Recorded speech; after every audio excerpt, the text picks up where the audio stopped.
10:14 on your Thursday morning. A new king of Mount Rainier has been crowned. Earlier this month, a 25-year-old man from Colorado broke the speed record for reaching the summit of our state's tallest mountain. And this morning, we are joined by the myth, the man, the legend himself, Simon Kern. Simon, thank you so much for chatting with us today. Yeah, thank you. I really appreciate it. This is truly unbelievable, and congrats on this major milestone. You should be so proud. You know, after several recent attempts, how did it feel to finally reach your goal of running up and down Rainier in record time? It felt amazing. Yeah, I like you said, I've tried a couple times, and this is the mountain that I work on too, so it's a super special place for me. And yeah, reaching the bottom faster than anyone else has run up and down, it felt really good. Incredible. Can you walk us through your training regimen and what it took to get to this point? Yeah, so I've been training for most of my life. I started trail and ultra running when I was 12 years old, so and was climbing mountains with my parents before that. But specifically this last winter, I really dedicated my time to it. I was wanting to go for the speed ski record, so there's a different record for having skis on. And so I spent most of the winter focusing on that and doing a lot of big weeks on skis. Very little running, probably 1 or 2 runs a week throughout the winter. And then I had ski break, and it's just a low snow year. So I switched to wanting to go for the on foot running record, and put in a little bit of running training in the last couple weeks leading up to it. I broke the Mailbox Peak FKT, if people are aware of that mountain as well. And oh, yeah. So that was my final tune-up to be ready to run up and down it. This is unbelievable. What were some of the trickiest parts in this particular race for you? Yeah, I think the hardest part for me is it's a much longer effort than I'm used to. I like to do my hard efforts between an hour or 2 hours, and so this was twice that length. So I had to really up my volume in training.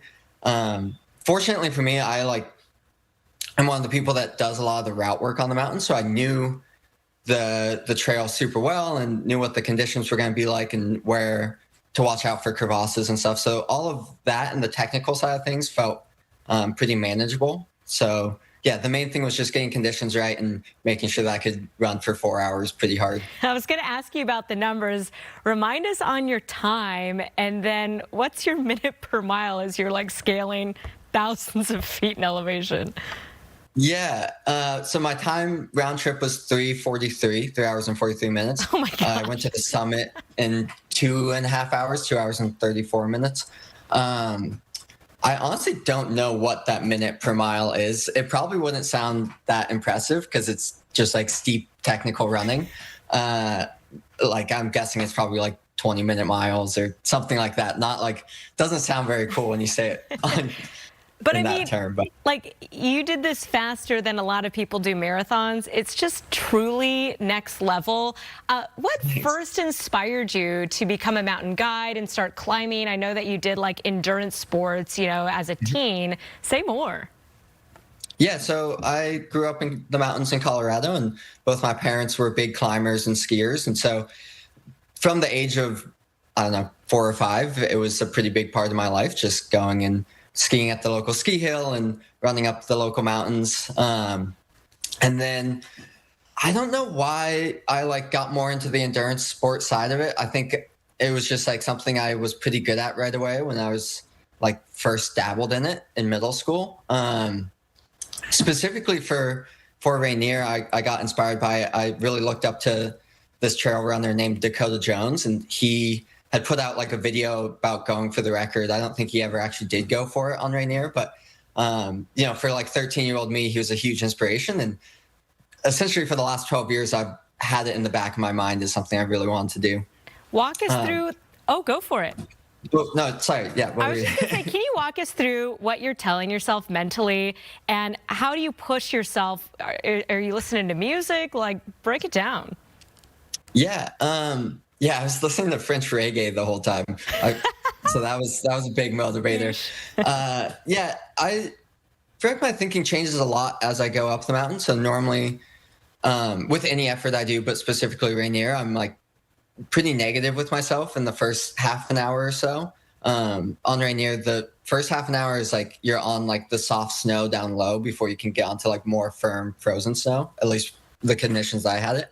So it's pretty easy to get into like the negative mindset of like, oh, like I'm just not good enough. It's not going to happen. But after that, I was able to like settle into the routine. Like I said, I know the route super well. So I was kind of just like was able to mindlessly go up it and listen to my music. And as I watched, like there's a few places on the mountain that I had splits. And so pretty early on, I knew I was ahead of the previous record pace. And so it was easy to get into a positive mindset after that. Wow, you are so incredible and inspiring, Simon Kearns, Thanks. the quickest person to ever summit Mount Rainier. Thank you so much for talking with us today. We are celebrating this W with you.